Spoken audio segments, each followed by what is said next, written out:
Antes de empezar, están repartiendo, porque luego vamos a hacer una demostración de los materiales con los que trabajamos. Son estos calentadores de bolsillo, están en estado líquido. Por favor, no lo activéis hasta el momento que os diga. Entonces vamos a repartir en las filas y luego cuando os diga lo activamos y vamos a comprobar qué es lo que pasa.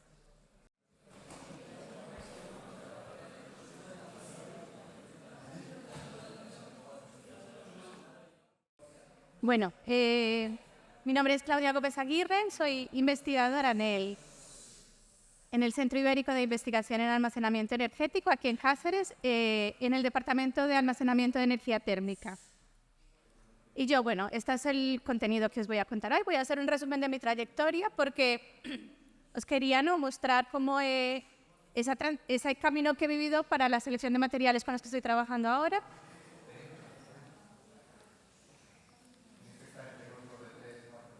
Porque no hay para todos, claro.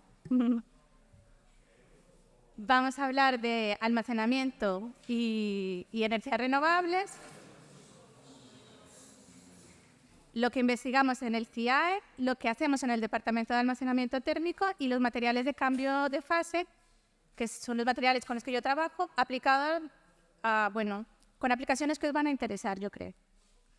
Me encuentro en mi trayectoria, yo soy tecnóloga química por la Universidad Tecnológica de Pereira, que es una universidad colombiana, y allí empecé con mis tareas de investigación, trabajando en la separación y caracterización y purificación de productos naturales. Cuando me mudé a España, cambié totalmente de campo de investigación y vengo del mismo grupo de Juanma y de Breogán, y trabajo con materiales, pues esos materiales sólidos que sufren esas transiciones de fase inducidas pues, por un estímulo externo que puede ser un campo magnético, como comentó Juan, presión, temperatura. Y quería comentar esto porque mis materiales con los que trabajo ahora vienen pues, de aquel entonces, de cuando estaba haciendo mi tesis en La Coruña.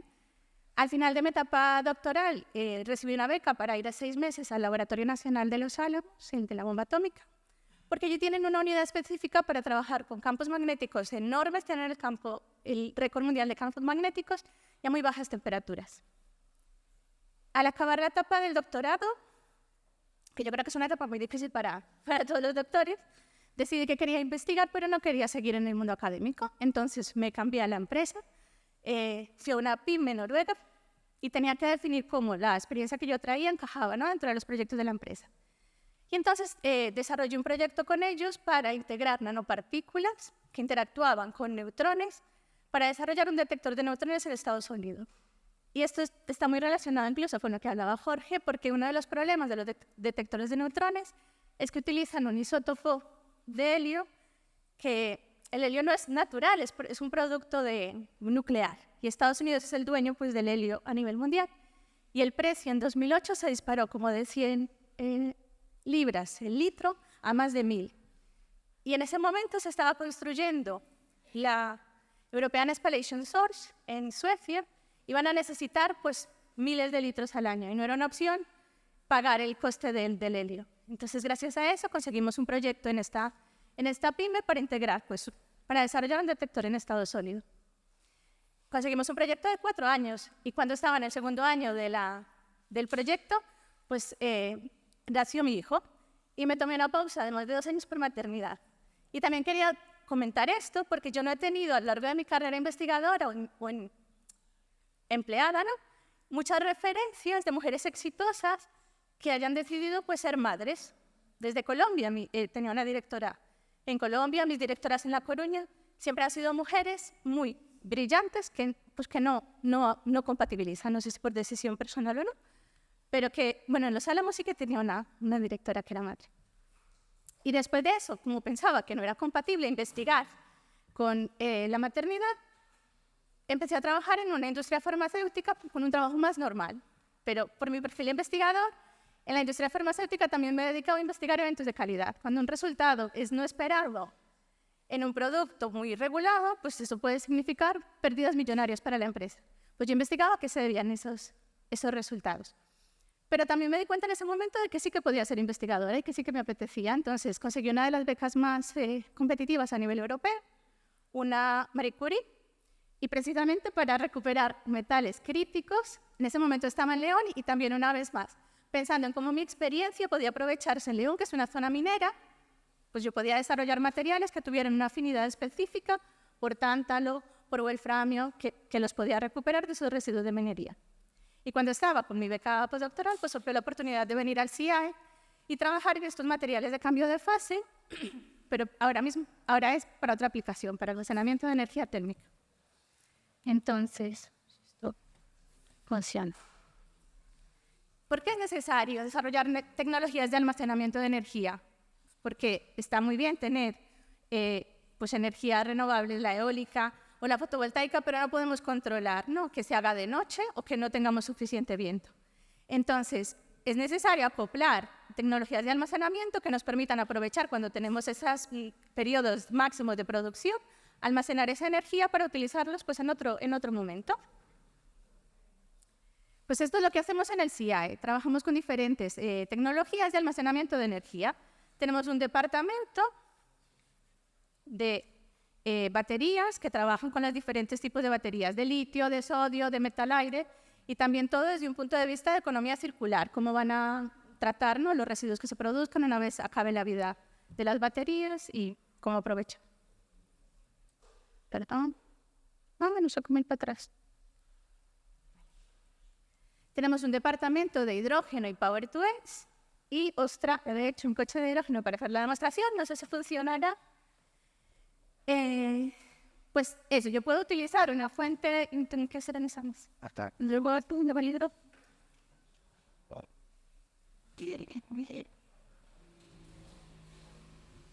Entonces, aquí mi combustible, por ejemplo, es agua, y yo puedo utilizar una fuente renovable para... El agua está formada por hidrógeno y oxígeno para hacer esa ruptura y poder tener el hidrógeno y hidrógeno que voy a necesitar como combustible. Como aquí no puedo conectar la placa solar, he traído una pila recargable. Entonces, durante este tiempo que estaba hablando, se estaba produciendo este fenómeno de electrólisis, de ruptura. Y es lo que tengo aquí. Y ahora pues tengo mi depósito de hidrógeno en el coche. Lo estoy conectando.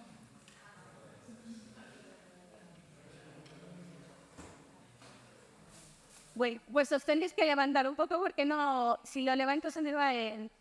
No sé si va a funcionar porque hay una membrana. Bueno, no os preocupéis, si no, lo vemos al final de la charla, os podéis acercar a la mesa. Entonces, yo lo que puedo utilizar es la energía renovable para producir ese fenómeno de electrólisis, de la ruptura, ¿no?, que vemos aquí también en la imagen, la separación del hidrógeno y el oxígeno, y ese hidrógeno lo puedo utilizar como combustible. Y también en este departamento trabajan con la captura de CO2 para producir, pues, combinado también con hidrógeno, para producir metano, que puede ser como la fuente para otros productos químicos o combustibles sintéticos. Y en el departamento de almacenamiento de energía térmica, que es en el que estudiamos los diferentes tipos de calor que podemos almacenar. Calor sensible, latente y calor químico. En calor químico creo que es uno muy fácil de entender. Nosotros en una reacción, cuando mezclamos dos componentes y esa reacción es favorable y exotérmica, yo cuando los combino me da energía. Y si son reacciones reversibles, yo le puedo proporcionar energía al sistema para romper, igual que con la electrólisis, ¿no? Entonces, en estos sistemas termoquímicos yo puedo tener, por ejemplo, un tanque con un sólido que absorbe pues, agua o algún otro vapor. Yo le doy, los combino, me están dando calor, y cuando están juntos yo tengo una fuente renovable que me ayuda a separarlos y ahí estoy almacenando ese calor, porque luego si lo quiero, pues solo necesitaría combinarlos. En calor sensible, creo que pues, todos conocemos las centrales, las termosolares, que utilizan sales fundidas. Entonces, esto es como la bolsa de agua caliente que utilizamos, ¿no?, para calentar los pies en invierno. Nosotros le damos calor a una sal fundida y luego retiramos la fuente de calor y nos está dando el calor de vuelta. En los PCMs, también lo había mencionado Juan, nosotros tenemos un sólido, es lo que tenéis en las bolsitas. Si tenemos un sólido y empezamos a darle calor a ese sólido, va a ir aumentando la temperatura del sólido hasta que llega un momento en que empieza a cambiar de sólido a líquido. Y ese cambio se hace a temperatura constante, como veis aquí en la gráfica. Entonces, ahí se está almacenando calor que conocemos como calor latente. Si nosotros queremos, y cuando termina de almacenar cuando se ha transformado totalmente a líquido, que es lo que tenéis vosotros. Si ahora activáis esos calentadores mediante la plaquetita, podéis ver cómo está dándose la transformación opuesta, de líquido a sólido, y si lo tocáis, nos está dando de vuelta el calor que habíamos estado pues, acumulando ahí, almacenando.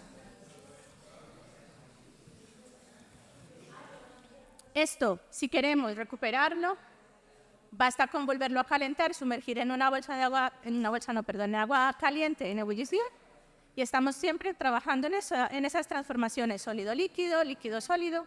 Lo que comentaba Juan antes era líquido-gas. Entonces,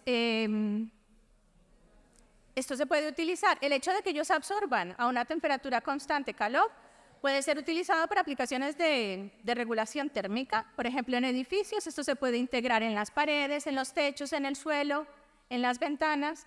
Se pueden combinar los PCMs con el material del que está hecho. Entonces, imaginemos, ¿no?, que durante el día ellos van a estar absorbiendo ese calor y manteniendo, como están absorbiendo el calor, no le está entrando a la casa, entonces la casa está más fresca, y por la noche pues empezarán a hacer la transición inversa y empezarán pues, a entregar el calor que habían acumulado.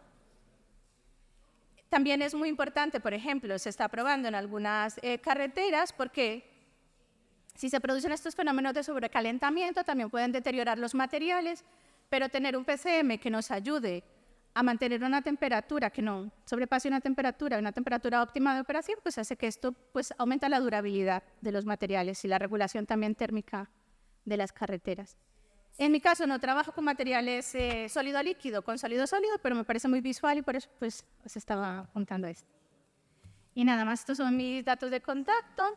Luego, si queréis, os enseño el coche de hidrógeno, no sé si va a funcionar. Y ya está. Cuando se produce la transición de una fase a otra, de sólido a líquido o entre sólido y sólido, o sea, tú le estás dando calor al material hasta que llega a su temperatura de transición. Y cuando está en esa transición, aunque tú le des más calor, la temperatura está constante. ¿Lo veis? Aquí. ¿Veis? Y ese es el calor que está almacenando. Entonces, de hecho, mi interés mayor no es almacenar ese calor, no es aplicación, pero, por ejemplo, yo puedo integrar mis materiales en dispositivos electrónicos, que veis que los móviles se sobrecalientan, los ordenadores, para evitar que se den esos picos de temperatura. Yo tengo mi PCM ahí y además, en mi caso, es un PCM sólido que me va a permitir miniaturizar más los dispositivos y voy a evitar que se me den esos picos de temperatura. En el caso de materiales, que tenemos un compañero trabajando en integrar PCMs sólido-líquido y sólido-sólido en materiales de construcción y en carreteras, si tú evitas, está subiendo la temperatura del asfalto, pero tú tienes un PCM ahí dentro que cuando llega a su temperatura de transición, él va a seguir calentando el sol, pero él va a estar haciendo su transición. Entonces la temperatura regula la temperatura de ese asfalto. Y esto pues, va a evitar que se den sobrecalentamientos en el material y que se deteriore, pero también bueno, la sensación térmica, ¿no?, para los coches también es mucho más controlada. Y entonces tiene al final muchas aplicaciones en baterías, por ejemplo. Uno de los problemas de las baterías eléctricas es que si se sobrecalientan y esa temperatura desencadena una serie de reacciones que son irreversibles y arden las baterías. Si podemos integrar PCMs que eviten, yo le meto un PCM, se empieza a calentar, empieza a hacer la transición y la batería va a estar a la temperatura óptima, y luego también la reacción reversible es también a temperatura constante. Cuando él me está dando el calor, la otra transición de fase reversible siempre es a temperatura constante. Entonces son muy buenos materiales para regulación térmica, para ese control térmico de diferentes aplicaciones, tanto en construcción, como en electrónica, como en baterías, como en placas fotovoltaicas, que también un problema de las placas es que se sobrecalientan y su eficiencia máxima es a 25 grados. Entonces, si puedo integrar un material que me evite que se me sobrecaliente, pues van a ser más eficientes.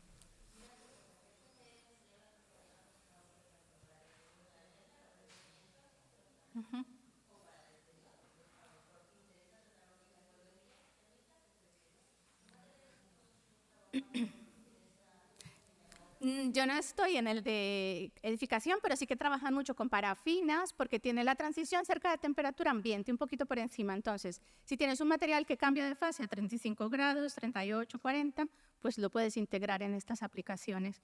Lo malo de los sólidos líquidos es que tú los tienes que encapsular, porque si tú partes del sólido y cuando hace la transición se convierte en líquido, pues no, perdería.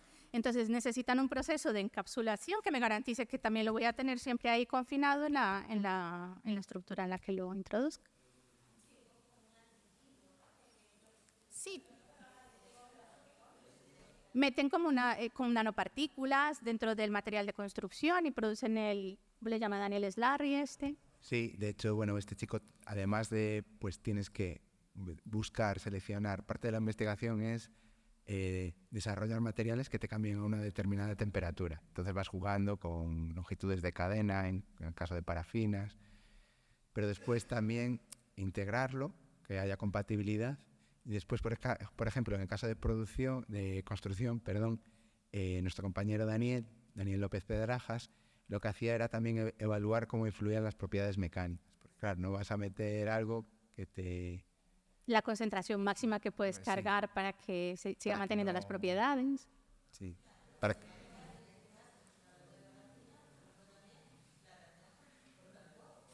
Sí. También. Sí. Sí. Ya. Sí, por eso nosotros también... Ya. Por eso nosotros también, porque vinimos con la idea de sólido-sólido, porque esos suelen ser inorgánicos, no suelen tener las cadenas orgánicas, por un lado, pero después también lo bueno que tienen es eso, son más resistentes a la combustión.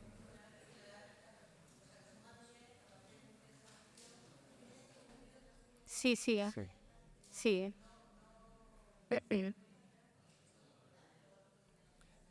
Sí, bueno, de hecho, nosotros no tanto, pero ya os digo, este compañero nuestro tiene en mente muy en mente el código de la edificación, colabora con entidades, por ejemplo, como el Intromac, de cara a ver que las propiedades se mantengan. Y claro, porque al final somos expertos en una parte, pero nos apoyamos en otra gente que tiene más experiencia en... Sí. Y también, ¿no?, que de las tecnologías con las que trabajamos en el CIAE, la más madura es la de sales fundidas, que es la de las plantas termosolares, ¿no? Pero que las otras líneas es como la forma también en la que vemos los científicos cómo podemos aportar soluciones que luego tendremos que desarrollar, pues para que... Pero que es investigación más fundamental, que luego iremos escalando para poder tener aplicación. Sí. Sí.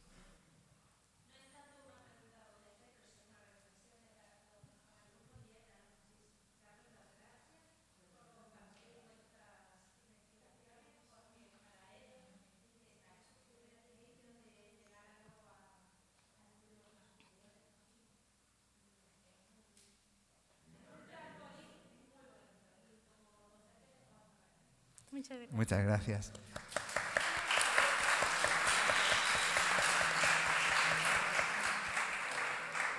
¿Sí?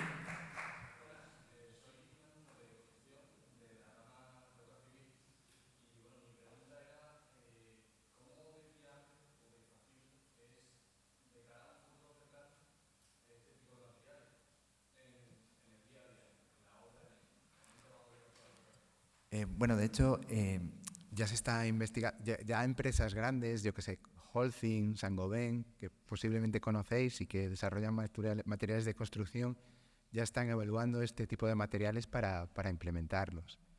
Pero también deciros, en cualquier industria tienes un marco regulatorio, tienes que hacer, digamos que la seguridad es siempre lo primero, y antes de meter nada en el mercado siempre siempre hay un proceso de muchos años, digamos. La industria farmacéutica yo creo que es el caso extremo, porque antes de meterte nada en el cuerpo, pues tienes que estar muy seguro de que no pasa nada. Pero en cualquier industria ocurre lo mismo. ¿Sí? Sí, yo diría que sí. No se puede asegurar cuánto, ¿no? Tú, digamos que las agencias regulatorias te van haciendo preguntas que tú tienes que contestar para demostrar que es segura la tecnología que implementas. Pero es una prioridad. Por ejemplo, yo ahora estoy preparando una propuesta para la Comisión Europea para la regulación térmica de dispositivos electrónicos, y es que fue la Comisión Europea la que marcó que quiere que gente venga con soluciones para eso. Y no esperan que proporcionemos una solución que ya esté lista para comercializar, pero dicen, nos vamos a acompañar en todo el proceso, pero ya están poniendo el foco en los problemas de regulación térmica en baterías. También mandamos una propuesta hace un mes. para baterías, como estos PCMs pueden utilizarse para eso. Existe una nomenclatura que desarrolla la NASA que es TRL, es Technology Readiness Level. Y bueno, podéis consultar generalmente cuando buscas una tecnología en qué TRL está. Va de 1, que es pues, verlo en el laboratorio, ver el fenómeno físico o químico por primera vez, hasta llegar a implementarlo en una tecnología comercial, que sería el 9 o el 10, creo, ¿verdad, Claudia? 8, sí, 9. Sí, o quizá 8, vale. Pero eso, que lo podéis también ir comprobando vosotros, si ponéis la palabra mágica de TRL. Y eso, la comisión, generalmente esto, te saca convocatorias a diferentes TRLs para incrementar, digamos, las tecnologías que se desarrollan en Europa. ¿Sí?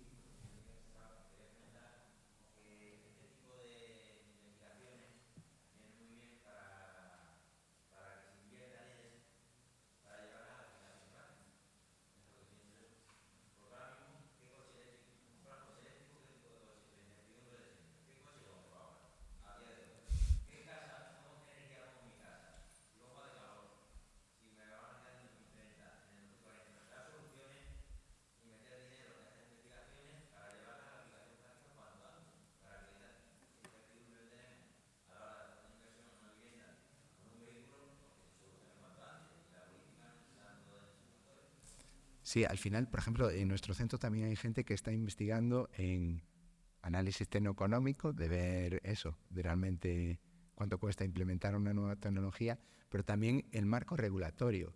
El marco regulatorio, incluso para el consumidor normal, te marca muchísimo de esto que veíamos de ya no vas a poder comprar en X años una caldera, ya no vas a poder... Sí.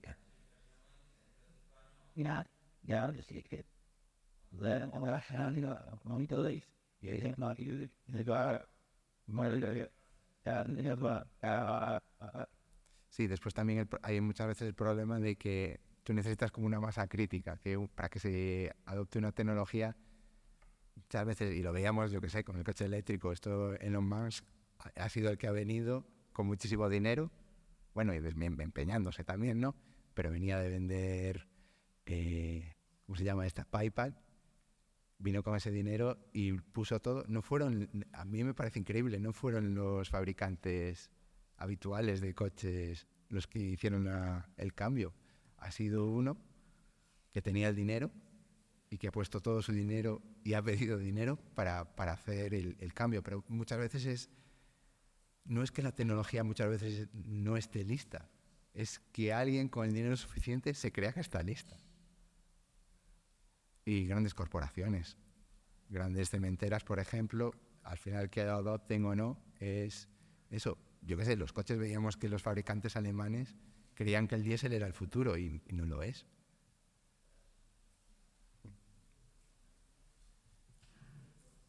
¿Más preguntas? Creo que con esto podemos dar finalizado, ¿no?, la sesión. Agradeceros de nuevo vuestra presencia aquí, especialmente también a los investigadores, y muchas gracias.